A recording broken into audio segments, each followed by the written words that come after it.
ஏன் காங்கிரஸ் வரக்கூடாதுன்னு மக்கள் முடிவு பண்ணிருக்காங்களோ? ஆமா, காங்கிரஸ் வரக்கூடாது என்று முடிவு பண்ண மக்கள் வந்து காங்கிரசுடைய எதிர்ப்பு வாக்குகள் யாருக்கு போடணும் அப்படின்னு ஆம் ஆத்மி இருந்தாங்க போட்டாங்களே தவிர ஊழலை எதிர்க்க வேண்டும் அப்படின்னு அண்ணா ஹசாரேயோட இணைந்து அது தொடங்கப்பட்டது. இன்னைக்கு ஆம் ஆத்மி பார்ட்டி மேல இருக்கக்கூடிய குற்றச்சாட்டுனாங்க, குற்றச்சாட்டுன்னு கூட சொல்ல முடியாது, அது வந்து கிட்டத்தட்ட வந்து கேஸ் வந்து கோர்ட்ல இவரே இருக்கிறாரு. கெஜ்ரிவாலே வெளில வந்தது ஊழல் குற்றச்சாட்டு தான். அந்த தலைவர்கள் மீது மட்டும் கோபம் இல்லைங்க. ஒரு கட்சி வந்து பாத்தீங்க அப்படின்னா இன்னைக்கு வந்து தேசிய பொதுவுடைமை கட்சி இருக்கு, நம்ம பார்ட்டி வந்து பாத்தீங்க அப்படின்னா அதுதான் அவர் வந்து ஆரம்பத்திலிருந்து வெல்வதற்காகத்தான் கொள்கையை முடிவு செய்தாரே தவிர கொள்கைக்காக அவர் வெளில வரல.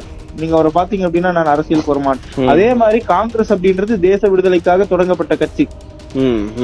இன்னைக்கு இருக்கக்கூடிய தலைவர்களால தொடங்கப்படல, இன்னைக்கு இருக்கக்கூடிய தலைவர்களுடைய குடும்பங்களால தொடங்கப்படல.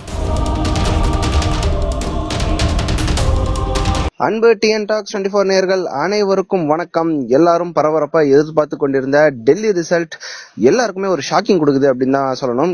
காரணம், ஒரு டஃப்பான ஒரு கவுண்டிங்கா தான் ஸ்டார்டிங்ல இருந்து போயின்னு இருந்தது. மாறி மாறி அவர்கள் முன்னிலையில் வந்தாங்க. பட் எப்பவுமே ஒரு ஸ்லைட்டான லீடிங் எட்ஜ் பிஜேபி எடுத்துக்கொண்டே இருந்தது. இப்பொழுது கம்ஃபர்டபுளான மெஜாரிட்டியை நோக்கி பிஜேபி நகர்ந்து கொண்டிருக்கிறது.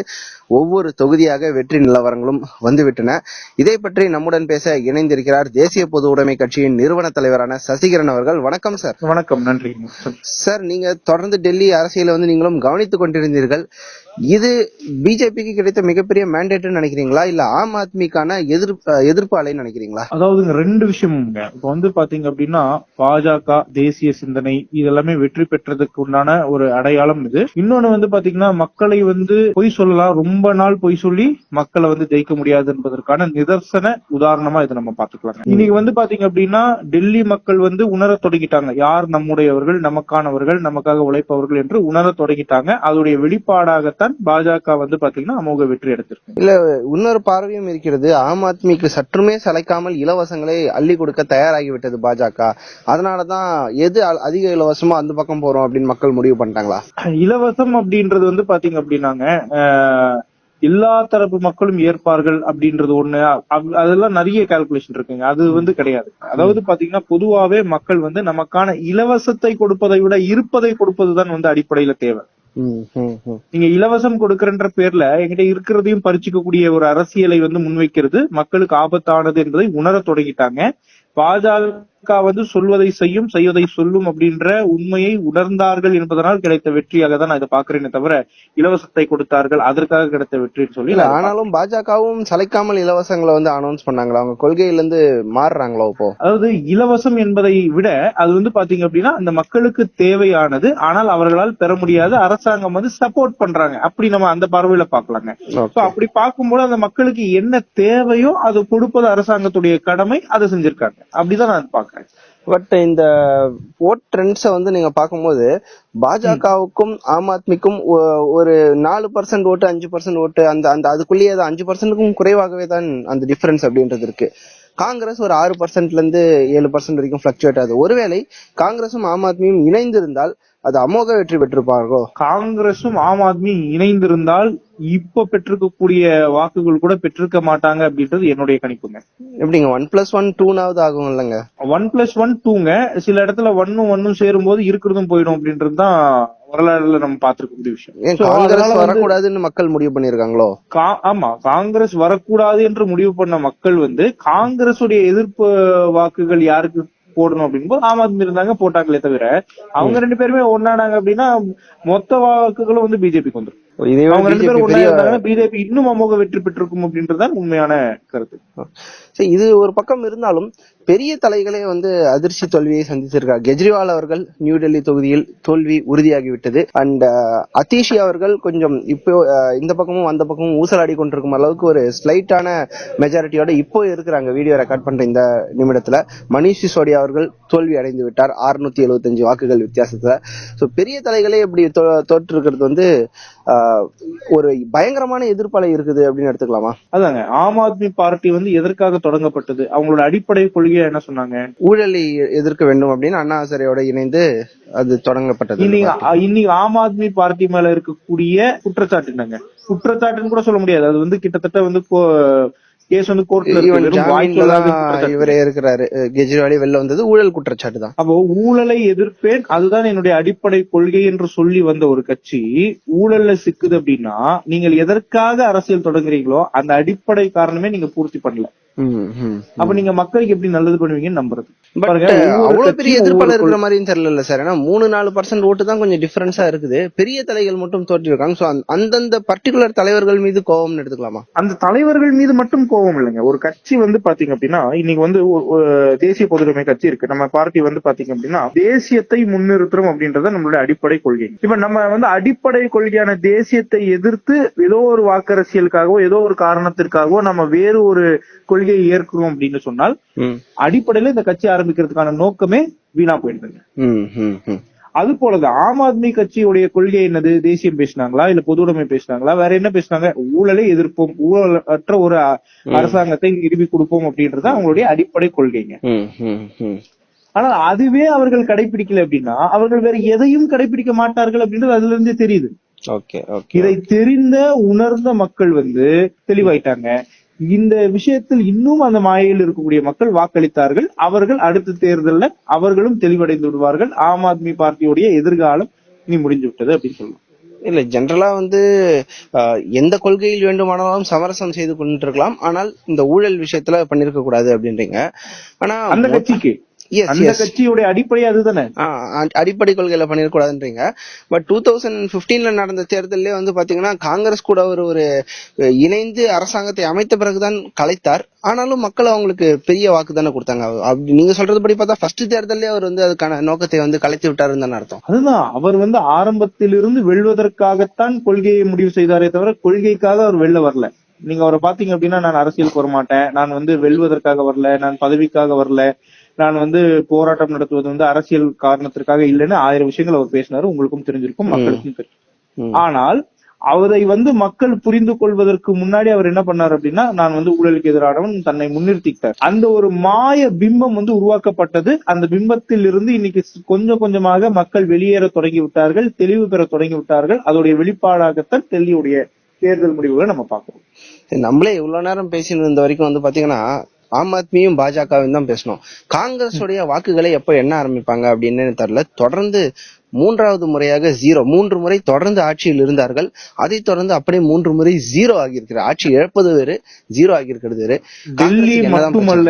டெல்லி மட்டுமல்ல ஒட்டுமொத்த பாரத தேசத்தில் காங்கிரஸ் அப்படின்ற ஒரு கட்சி இதே நிலைமையை பார்க்கும் கூடிய விரைவில் அப்படின்றதுதான் என்னுடைய கருத்துங்க. ஒரு தேசியவாதியாக இருந்து கொண்டு தேசிய கட்சி 0 ஆகணும்னு சொல்றீங்களே, இது தேசிய சிந்தனையோட இல்லையேங்க. காங்கிரஸ் அப்படின்ற ஒரு கட்சி தேசிய சிந்தனையோட இன்னைக்கு இருக்கா? தேசத்தை சீர்குலைப்பதற்கு என்னெல்லாம் தேவையோ அதெல்லாம் வச்சிருக்க. நீங்க தமிழ்நாட்டுல எடுத்துக்கிட்டீங்கன்னா திராவிடம் பேசுறாங்க. நீங்க தேசிய, அதுதான் நான் சொல்றேன் அடிப்படை கொள்கை. இப்ப வந்து ஆம் ஆத்மி பார்ட்டி ஊழலுக்கு எதிராக தொடங்கப்பட்ட ஒரு கட்சி ஊழல் செய்யுதுன்னா அடிப்படை கொள்கையை விட்டுருச்சு அப்படின்னு அர்த்தம். அதே மாதிரி காங்கிரஸ் அப்படின்றது தேச விடுதலைக்காக தொடங்கப்பட்ட கட்சி. இன்னைக்கு இருக்கக்கூடிய தலைவர்களால தொடங்கப்படல, இன்னைக்கு இருக்கக்கூடிய தலைவர்களுடைய குடும்பங்களால தொடங்கப்படல. அது பெரும் பெரும் தலைவர்கள் தொடங்கி பெரும் பெரும் தலைவர்கள் அதுல வந்து பயணித்து உழைத்து தேச விடுதலைக்காக தேச முன்னேற்றத்திற்காக உருவாக்கப்பட்ட ஒரு கட்சியில் இன்னைக்கு தேசியவாதம் இருக்கா அப்படின்னா நீங்களே பதில் சொல்லுங்க. தேசியவாதம் இருக்கா? அந்த அடிப்படை சிந்தனையை நீங்க விட்டுட்டீங்க, வாக்கரசியலுக்காக நீங்கள் உங்களுடைய அடிப்படை கொள்கையே மாத்திக்கிட்டீங்க அப்படின்னா வாக்கரசியல்ன்றது ஒவ்வொரு ட்ரெண்டுக்கும் மாறுங்க. நீங்கள் நிலையா நிக்கணும். அதுதான் நான் பிஜேபிக்கு உங்களுக்கு சொல்றேன். 1992 வந்து ராமர் கோயில் கட்டுறேன்னு சொன்னாங்க. 2025 கட்டிட்டு தானங்க இருக்காங்க. ஏதாவது மாறுபட்டு இருக்காங்களா? அந்த கொள்கையில வாங்கியிருக்காங்களா? அதுதான் வந்து நிலையான அரசியல் கொள்கை. ஓகே, பட் எனக்கு இன்னொரு கேள்வி இருக்கிறது. காரணம், ஆம் ஆத்மி இதோட அவ்வளவுதான் முடிஞ்சிருச்சு அப்படின்ற மாதிரி ஒரு வார்த்தையை நீங்கள் பதிவு செய்திருந்தீர்கள். சோ அப்படி பார்க்கும்போது எல்லாரும் ஒரு அப்ஸ் அண்ட் டவுன்ஸ்ன்ற ஒரு சைக்கிள் எல்லாருக்கும் தானே இருக்கும். ஒரு தோல்வி மட்டுமே தொடர்ந்து 10 வருடம் ஆட்சியில் இருந்த கட்சி, மிகப்பெரிய மெஜாரிட்டி வெற்றியை டெல்லியில் பெற்ற கட்சி ஒரு தோல்வியால் தோண்டு போய்விடும் நினைக்கிறீங்களா? நான் வெற்றி தோல்வியை மட்டும் பேசலைங்க. அதாவது இப்ப வந்து பாத்தீங்க அப்படின்னா ஒரு தேர்தலில் வெற்றி பெறுவாங்க, ஒரு தேர்தல் தோல்வி வந்து ஒரு அரசு கட்சி அடிச்சிரும் நான் சொல்ல மாட்டேன். ஆனால் நீங்கள் தோற்பதற்கான காரணம் என்ன? நீங்க எதுக்காக வந்தீங்களோ அந்த காரணமே நீங்க பண்ணலன்றதுனாலதான் நீங்க தோக்குறீங்க. ஊழலை எதிர்த்து ஊழலற்ற ஒரு அரசாங்கத்தை நிறுவுவேன்னு சொல்லிட்டு வந்து நீங்க ஊழல் பண்றீங்க அப்படின்னா நீங்க வந்த நோக்கமும் காரணமுமே வீணாயிடுது. அதுக்கப்புறம் உங்களுக்கு என்ன வேலைன்னு மைண்ட் செட் வந்துரும் மக்களுக்கு. ஆமா, இப்போ பாஜக வந்து இந்துத்துவா பேசிதாங்க வந்தது, மறுக்க முடியுமா யாராவது? கரெக்ட். ரைட் விங் ஆர்கனைசேஷன்ன்றத ஒத்துக்கறாங்க. நாளைக்கு பாஜக வந்துட்டு இல்லைங்க நாங்க வந்து லெப்டிஸ்டுங்க அப்படின்னு பேசினால் அது மக்கள் ஏற்றுக்கொள்வாங்கன்னு நினைக்கிறீங்களா? நம்பிக்கையே தகர்ந்து போயிடும் தான் நம்ம எடுத்துக்க முடியும். அதே போலதான் இன்னைக்கு ஆம் ஆத்மியோடைய நிலைமை, அதே போலதான் காங்கிரஸோட நிலைமை. ஒரு கட்சி எதற்காக தொடங்கப்படுதோ அதோடைய அடிப்படை சிந்தனையிலிருந்து கட்சி வெளியேற்றப்படுது என்று சொன்னால் அந்த கட்சியுடைய தேவை முடிந்து விட்டது என்று பொருள். வெற்றிக்காக கட்சியை தொடங்குவது பாத்தீங்க அப்படின்னா தமிழ்நாட்டுல இன்னைக்கு நிறைய பேர் ஜெயிக்கிறது மட்டுமே இலக்கா வச்சு கட்சியை தொடங்குறாங்க. அது வந்து பாத்தீங்கன்னா லாங் ரன்னிங் கிடையாது. உடனடி பலன் வேணா கொடுக்கலாமே தவிர அது லாங் ரன்னிங்ல அது தோல்வியாகத்தான் இருக்கும். உடனடி பலன் வேணா அவருக்கு கொடுக்கலாமே தவிர அவங்களை சார்ந்தவர்களுக்கு கொடுக்காது. அது அதோடைய வெளிப்பாடு தான் இன்னைக்கு ஆம் ஆத்மி. ஓகே, இறுதியாக ஒரே ஒரு கேள்வி சார். இந்த 2024 பாராளுமன்ற தேர்தல் வந்து பாஜகவுக்கு ஒரு சர்க்கிளாக இருந்தாலும் எதிர்பார்க்காத ஹரியானா தேர்தலில் வெற்றி டஃப்பாக இருக்கும்னு நினைச்ச மகாராஷ்டிரால ஒரு கிளீன் ஸ்வீப், ஆம் ஆத்மி ஜெயிச்சிரும்னு எதிர்பார்த்த டெல்லி எலெக்ஷன்ல மீண்டும் ஒரு எதிர்பாராத வெற்றி, அடுத்து பீகாரை நோக்கி நகர்கிறார்கள். இந்த ட்ரெண்ட் அடுத்த 5 வருஷத்துக்கு அப்படியே மீண்டும் ஒரு பாஜக அலை அப்படின்றது உருவாகும்னு எதிர்பார்க்கறீங்களா அரசியல் ரீதியா? 2 விஷயம் சொல்றேங்க. இதுக்கு வந்து பாத்தீங்கன்னா 2 விஷயம். ஒண்ணு வந்து பாத்தீங்கன்னா பிஜேபி தோல்வியா பாக்கல, பாடமா பாக்கல. ஏதோ ஒரு விஷயம் நமக்கு ஒரு சர்க்கிள் ஏற்பட்டிருக்கு, அது காரணம் என்னன்னு தெரிஞ்சுக்கிறோம், அந்த காரணத்தை சரி பண்றோம். ஒண்ணு.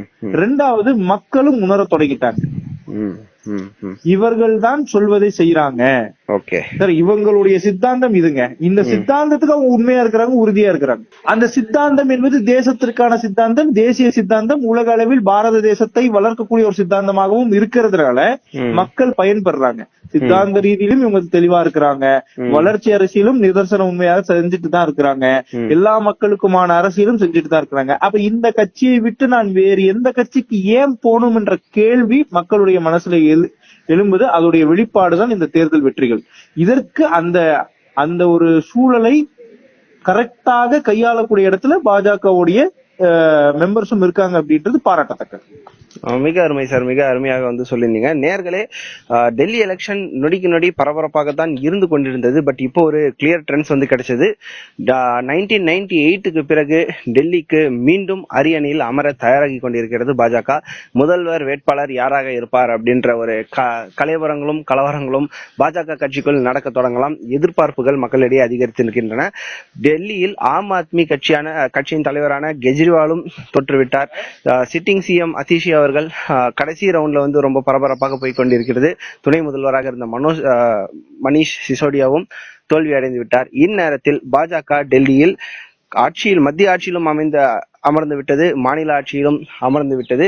இனி டெல்லியில் என்னென்ன மாதிரியான அதிரடி மாற்றங்கள் நடக்க போகும் அப்படின்றத நாமளும் அடுத்த 5 வருடங்களுக்கு பார்ப்போம். மிக்க நன்றி சசிகரன் சார், உங்களுடைய பிஸி ஷெட்யூல்ல எங்களுக்காக டைம் ஒதுக்கி நீங்க இந்த இன்டர்வியூ வந்து கொடுத்திருக்கிறீங்க. Thank you sir. மீண்டும் இன்னொரு வீடியோவில் இணைவோம். தேங்க்யூ.